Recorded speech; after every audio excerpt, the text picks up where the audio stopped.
नमस्कार मंडळी. वित्त विवेचनच्या आजच्या भागामध्ये तुमच्या सगळ्यांचं मनापासून स्वागत. मी रवींद्र गोखले.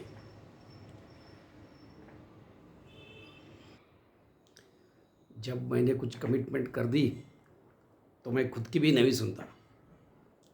नाही नाही नाही, हा सलमान खानचा डायलॉग नाही आहे. म्हणजे आहे, पण त्याचं वर्तन, बिहेवियर जे आहे ते आपल्या ट्रम्प तात्यांचं आहे. काल रात्री म्हणजे 9 एप्रिलला तात्यांनी एकदम घोषणा करून टाकली की जी ड्युटी सगळ्या जगभर वाढवली होती प्रचंड, 50% 60% वाटेल ती सगळी कमी करून पुढच्या 90 दिवसासाठी फक्त 10% एवढीच ड्युटी ठेवलेली आहे. झालं. जे गडगडलं होतं मार्केट, बाल्कनीत त्या व्हाईट हाऊसच्या बाल्कनीत ते बघत होते खालची मजा काय काय चालली आहे, कसं सगळीकडे रक्तपात चाललेला आहे. तर तो आत गेले, चहा प्यायले थोडंसं, आणि त्याने ठरवलं की नाही आता जरासं मजा करू सगळ्यांची. आणि त्याने डिक्लेअर करून टाकलं की उद्यापासून ड्युटी फक्त 10%, आणि 90 दिवस त्याच्यानंतर परत आपण विचार करू त्याच्यावरती. ह्याच्यात फक्त एक्सेप्शन चायनाचं, चीन सोडून बाकी सगळ्यांना त्यांनी हा नवीन टॅरिफ जेमतेम 1 दिवस तो टॅरिफ त्यांनी तो हाय टॅरिफ लावून सगळ्यांची दाणात दाण उडवून टाकलेली होती. आता हे तर आहेच आहे. आता हे जेव्हा आपण ट्रम्प हे नाव घेतो तेव्हाच हे सगळ्या जगाला माहिती आहे की ही अनसर्टन्टी ही आहेच आहे, त्यांच्या सगळ्या पॉलिसीमध्ये असणारच आहे. कधी हां कधी ना, हे चालूच राहील त्यांचं. पण मंडळी, आज आपलं ह्या व्हिडिओचा उद्देश हा थोडासा वेगळा आहे की हे जे अमेरिका करते आहे, म्हणजे ट्रम्प करत आहेत, हे खरोखर गरजेचं आहे का काय? हे काय विम्झिकल आहे का? ह्या is there any method in madness असं जे म्हणतात, तसं काही या मॅडनेसमध्ये पण एक काहीतरी मेथड किंवा काही मेथडॉलॉजी अशी काय आहे का? तर आज आपण ते बघण्याचा प्रयत्न करूया. तर मंडळी, ते बघण्यासाठी आपल्याला थोडंसं अमेरिकेची परिस्थिती जरा बारकाईनं, म्हणजे आर्थिक परिस्थिती थोडी बारकाईने बघायला पाहिजे. ती अशी परिस्थिती आता सध्या की अमेरिकेचा जरी जगातली नंबर 1 इकॉनॉमी वगैरे सगळे आहे, ते सगळं खरं आहे ते. पण परिस्थिती अशी आहे की आज अमेरिकेची जेवढा खर्च करतायत तेवढं त्यांचं उत्पन्नच नाही आहे. उत्पन्नाच्या कितीतरी पटीने जास्त एक्सपेन्सेस आहेत त्यांचे. त्यांचं जो GDP आहे, म्हणजे त्यांची जे देशाचं उत्पन्न पूर्ण आहे त्याच्यापेक्षा 30% जास्त त्यांच्यावरती व्याज उधारी आहे त्यांच्यावरती. त्यांचं लोन तेवढं आहे. म्हणजे एक 100 कोटीचं समजा आपण म्हटलं की 100 कोटीचं एखाद्याचा बिझनेस आहे एका माणसाचा, आणि त्याच्यावरती 130 कोटीचं त्याच्यावरती लोन आहे, तर कसं वाटेल? एक्झॅक्टली हीच परिस्थिती सध्या अमेरिकेची आहे. ही का झाली अशी परिस्थिती? इतकी गंभीर कशी काय झाली? ही गंभीर तर आहेच आहे, प्रश्नच नाही. कारण त्या 130 कोटी म्हणजे 30% मोरच्या त्याचं व्याज भरता भरता अमेरिकेचं कंबड मोडतं आहे बरं का आता मंडळी. म्हणजे हे काही खोटं नाही आहे. दर जूनमध्ये त्यांची म्हणजे दाणात दाण उडालेलीच असते अमेरिकेमध्ये की पैसे आणायचे कुठनं व्याज सगळ्यांना देण्यासाठी. पण मुळात आता हे झाली कशी काय परिस्थिती, हे थोडंसं समजून घेऊया आपण. तर हिस्ट्रीमध्ये जर गेलो तर 90च्या दशकापर्यंत अमेरिकेचं मॅन्युफॅक्चरिंग आणि सगळं एकदम उत्तम चाललेलं होतं. वर्ल्ड वॉर नंतर अमेरिकाच नंबर 1 अशी मॅन्युफॅक्चरिंग आणि टेक्नॉलॉजिकल सगळ्याच पुढं होती. म्हणजे आजही आहेच अर्थात, तेव्हाही होती. आणि मॅन्युफॅक्चरिंग फुल जोमात होतं त्यांच्या. पण एक शेवटी 90मध्ये अशी एक परिस्थिती आली की ते मार्केट झालं स्टॅग्नंट. म्हणजे अमेरिकेत जे प्रॉडक्ट बनले जातात ते अमेरिकेत ते विकले जात नाही तेवढे, कारण ते महागही व्हायला लागले होते.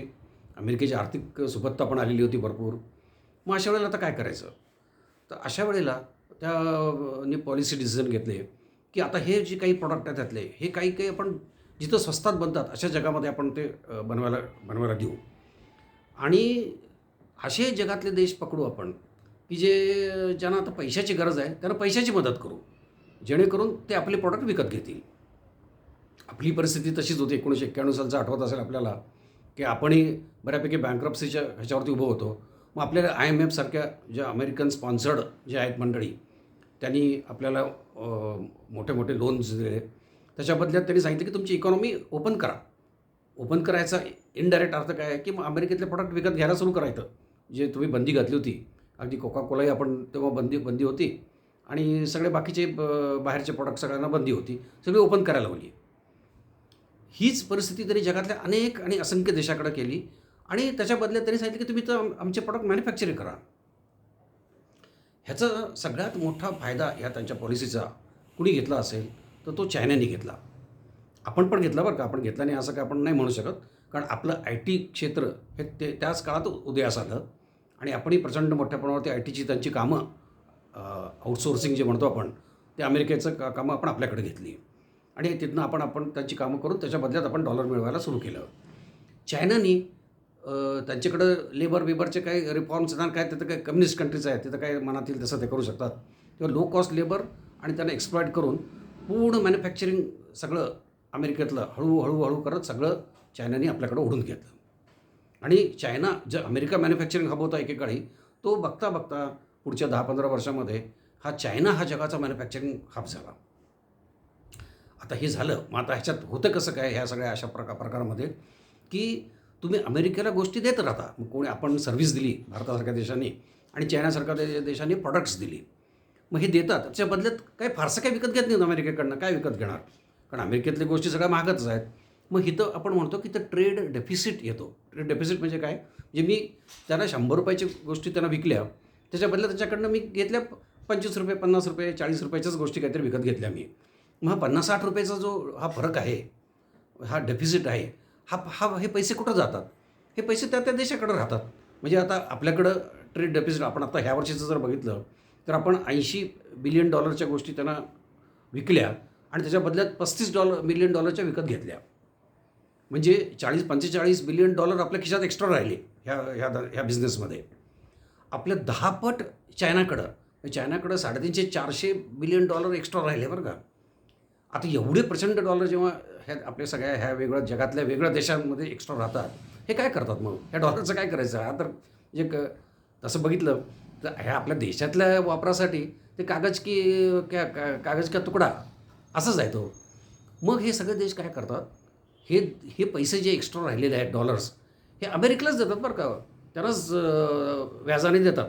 म्हणजे त्यांचे बॉन्ड विकत घेतात एक प्रकारे इनडायरेक्टली आणि म्हणजे एक प्रकारे ते त्यांनाच उधारी दिली. असं करून ह्या सगळ्या जगभरातल्या देशांनी, त्यात चायना नंबर 1च आहे अर्थातच, ह्या सगळ्यांनी अमेरिकेला पैसे उधारीवरती दिले आणि त्याच्या व्याजावरती कोट्यवधी डॉलरचं व्याज ते मस्तपैकी मजेत कमवत आहेत. म्हणजे बघा, अमेरिकेचे कसं दोन्हीकडनं चेपले गेलेले आहे.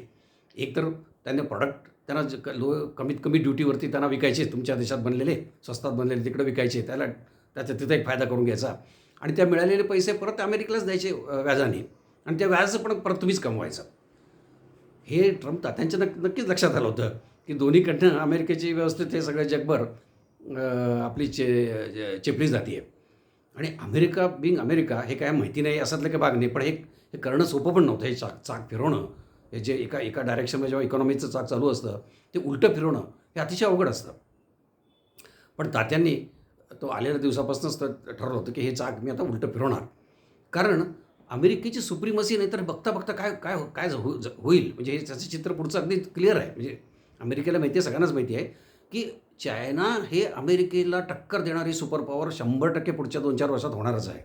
इतक्या मोठ्या प्रमाणात त्यांच्याकडे डॉलर पण आहेत, त्यांच्याकडं टेक्नॉलॉजी आहे, त्यांच्याकडं बाकी साधनसंपत्ती आहे, खनिज संपत्ती आहे आणि हे सगळं असतं. आणि मॅन्युफॅक्चरिंगचं सगळं जगाचं मॅन्युफॅक्चरिंग हब चायना असल्यामुळं बघता बघता अमेरिकेला ते मागं टाकेल आणि तो चायना सुपर पॉवर जगाची होणार आहे. हे लक्षात आल्यानंतर ट्रम्प त्यांनी ठरवलं की ह्याला आता ब्रेक लावायलाच पाहिजे. त्यामुळं त्यांच्या ह्या ज्या सगळ्या पॉलिसी होत्या ह्याच्यामध्ये एक नक्कीच ती मेथड होती की पहिलं हे मुंडी पेरगडायची ही चायनाचीच. पण अशी नुसतीच तुम्ही चायनाची मुंडी तर फिरवू शकत नाही ना. तर त्यासाठी त्यांनी कदाचित म्हणजे हे माझं ॲनालिसिस आहे, शेवटी मी सुरुवातीला म्हटल्यासारखं हे ट्रम्पच्या तात्यांच्या मनात काय आहे हे त्यांना स्वतःलाच कळत नाही. तर बाकी जगाला त्यांच्या कन्सल्टंटना, त्यांच्या ॲडवायझरना हे तर इम्पॉसिबल, आपल्याला तर काहीच कळणं शक्य नाही. पण आपण एक ग्लोबल ही सगळी सिच्युएशन बघून एक पण अंदाज तर नक्कीच लावू शकतो. तर त्यातनंच हे चायनालाच तुम्हाला हे करायचं आहे, अमेरिकेला परत सुपर पॉवरच्या मार्गाने आणायचं आहे. तर त्याच्यासाठी तुम्हाला चायनासारख्या देशांना ब्रेक लावणं हे अत्यंत गरजेचं आहे. त्यामुळं त्यांनी माझ्या मते ही अशी पॉलिसी केली आणि आज जे डिक्लेअर केलं हे परत त्यांनी चायना सोडून बाकी सगळ्या देशांना 10% ड्युटी ही परत रिस्टोअर केली. चायनाला सांगितलं तुमच्यावरती 125% ड्युटी लावणार आहे. तेव्हा तुम्हाला काही कमी करणार नाही. म्हणजे जी गोष्ट ₹100 मेड इन चायना मिळायची ती सरळ आता ₹225 अमेरिकेमध्ये मिळायला लागेल. हा एवढा फरक आहे. त्यामुळे हा एक मुद्दा माझ्या मते तो एक महत्त्वाचा होता डोनाल्ड ट्रम्पच्या ह्या पॉलिसीच्या मागं.